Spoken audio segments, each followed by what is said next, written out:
Hola, soy Tomás Gray. ¿Alguna vez has escuchado de alguien siendo bautizado por los muertos? Los miembros de la Iglesia de Jesucristo de los Santos de los Últimos Días, con sede en Utah, tienen una práctica en la cual sus miembros encuentran un pariente que ha muerto sin ser bautizado en esa iglesia y son bautizados en lugar de ese pariente, lo cual le quiere dar a esa persona fallecida la oportunidad de recibir los supuestos beneficios del bautismo en la siguiente vida, una oportunidad de recibir la salvación y entrar en el reino de Dios. Le parecerá extraño a la mayoría de las personas que ven el bautismo como algo estrictamente personal, por lo que se sorprenden o conmocionan al ver que el bautismo por los muertos es mencionado en la Biblia, en la epístola del apóstol Pablo a los Corintios, 1 Corintios 15:29, donde se lee: de otro modo, ¿qué harían los que se bautizan por los muertos, si en ninguna manera los muertos resucitan? ¿Por qué, pues, se bautizan por los muertos? Primeramente, muchos han notado que este pasaje no manda a realizar tal práctica, ni da instrucciones de cómo tal práctica se realizaría. Sin embargo, al mencionar esta práctica, pregunta: ¿qué harán? Como si hubiera consecuencias de esta práctica, dependiendo de si hay una resurrección o no. Además, si fuera una práctica prohibida, el apóstol Pablo indicaría que esto es algo que no debe hacerse, haya o no haya una resurrección, en vez de preguntar sobre lo que deberían hacer si es que realmente no hay una resurrección. Luego, muchos han preguntado si eso no quiere decir que hemos de ser bautizados por las personas fallecidas que sufren para que llegue a nosotros el Evangelio, para que sus esfuerzos no hayan sido en vano. Sin embargo, la palabra por en este versículo es una traducción de la palabra griega huper, que significa en beneficio de los muertos. Sin embargo, no parece encajar con las otras enseñanzas acerca del bautismo, como Marcos 16:16, donde dice: el que creyere y fuere bautizado será salvo. Y Hechos 2:38, donde dice: arrepentíos y bautícese cada uno de vosotros en el nombre de Jesucristo para perdón de los pecados.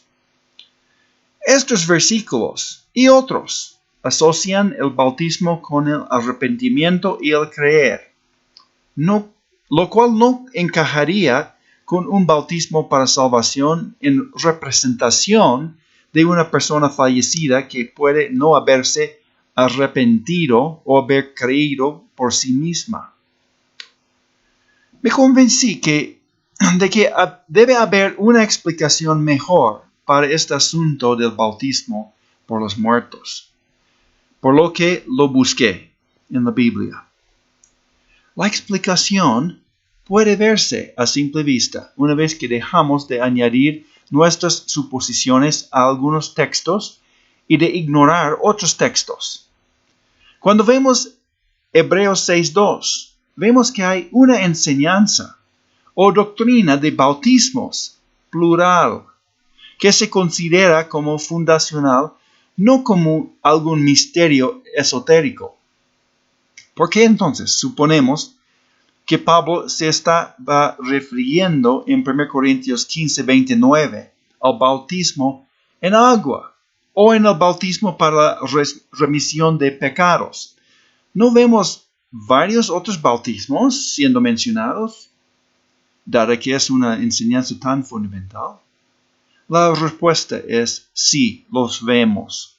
Y la suposición de que Pablo se refería a la inmersión en agua en lugar de una persona fallecida para que ésta reciba la salvación no tiene ninguna base. Primeramente, veamos el significado del bautismo. El diccionario griego de James Strong indica que la palabra bautizo, o creo que se dice baptizo, significa cubrir algo completamente con un fluido. Sin embargo, cuando vemos la traducción al griego de la Biblia hebrea hecha hace 2000 años, encontramos esta palabra bautizo siendo usada en un modo inusual, que nos da una visión más profunda a su significado. La traducción griega de Isaías 21:4 dice, si se traduce al español, mi corazón deambula y la transgresión me sobrecarga. La traducción en español del mismo versículo en hebreo es el horror me ha intimidado. Pero la palabra griega elegida por los traductores fue la palabra baptizo. Podríamos decir que fueron bautizados por el temor o por la transgresión que evidentemente causó el temor. Por tanto, no significa solamente ser sumergido en un fluido.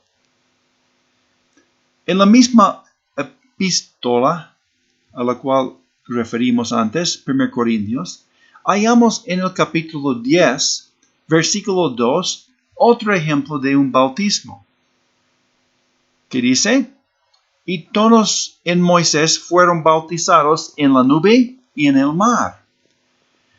El registro en Éxodo nos dice que pasaron por el mar rojo sin mojarse, por lo que este bautismo no fue por inmersión en agua. Los soldados egipcios son los únicos que fueron sumergidos en el agua. Por tanto, el bautismo tiene el significado general de ser rodeado o sumergido en algo o abrumado de algo o por algo. Y en este caso, al pasar a través del mar y la nube y el mar sobre tierra firme. Y así fueron bautizados en Moisés. En otras palabras, este bautismo hizo que se integren en Moisés como el líder de esta nueva nación de Israel. No tiene nada que ver con la salvación personal o con el perdón de pecados.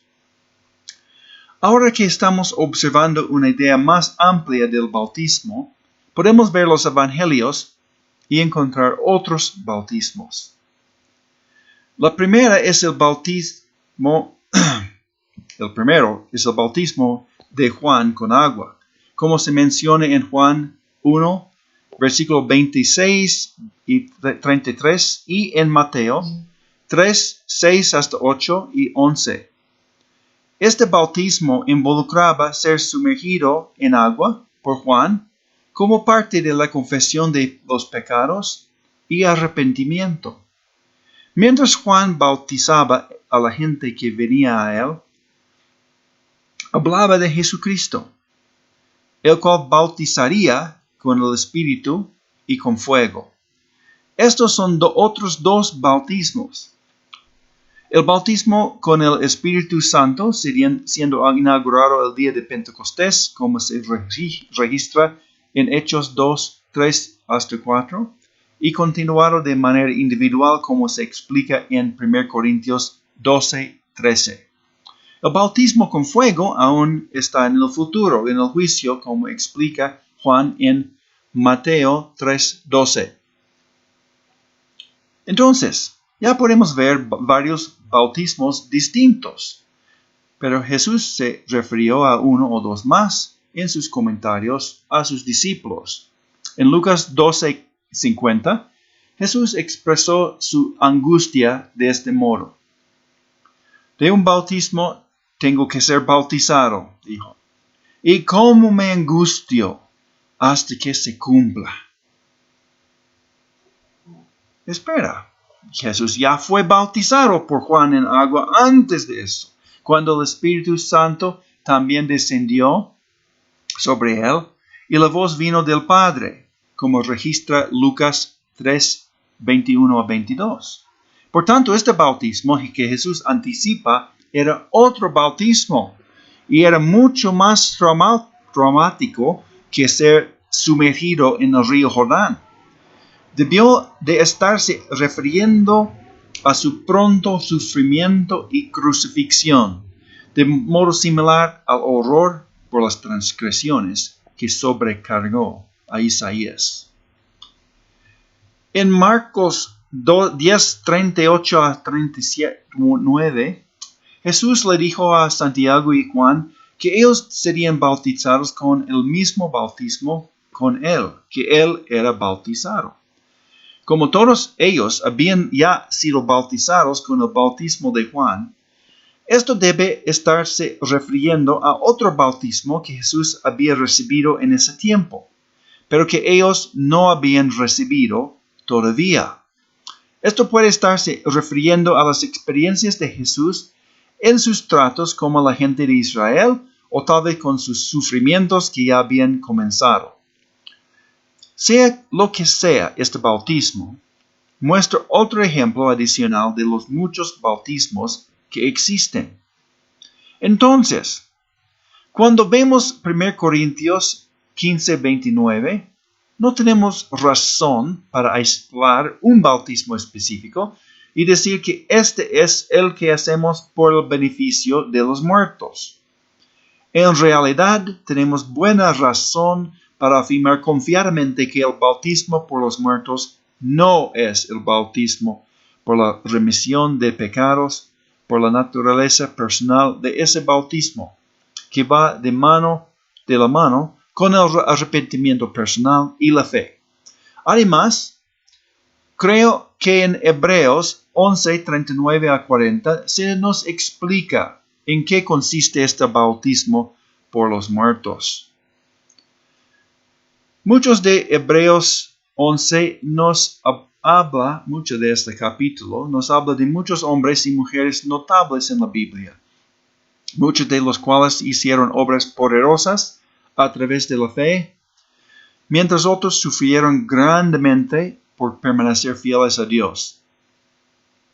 Entonces, Hebreos 11, 39 a 40 dice, y todos estos, aunque alcanzaron buen testimonio mediante la fe, no recibieron lo prometido, proviendo Dios alguna cosa mejor para nosotros, para que no fuesen ellos perfeccionados aparte de nosotros. Piensen en eso por un momento. Estos grandes hombres y mujeres que murieron hace tanto tiempo, aún están esperando por su recompensa prometida, hasta que nos unamos a ellos. Del mismo modo que Jesús tenía un bautismo con el cual ser bautizado, nosotros tenemos un bautismo con el cual ser bautizado. Eventos de nuestras vidas, en los cuales seremos sumergidos, que serán hechos por beneficio de los que ya están muertos, incluso nosotros, que también estaremos fijados para morir físicamente junto con ellos. La gente de Corinto, a la cual el apóstol Pablo se dirige en esta carta, estaban aparentemente conscientes de este bautismo de sufrimiento y otras experiencias por las cuales es necesario que pasemos, lo cual trae recompensas completas a ser dadas a los que murieron sin recibir lo prometido.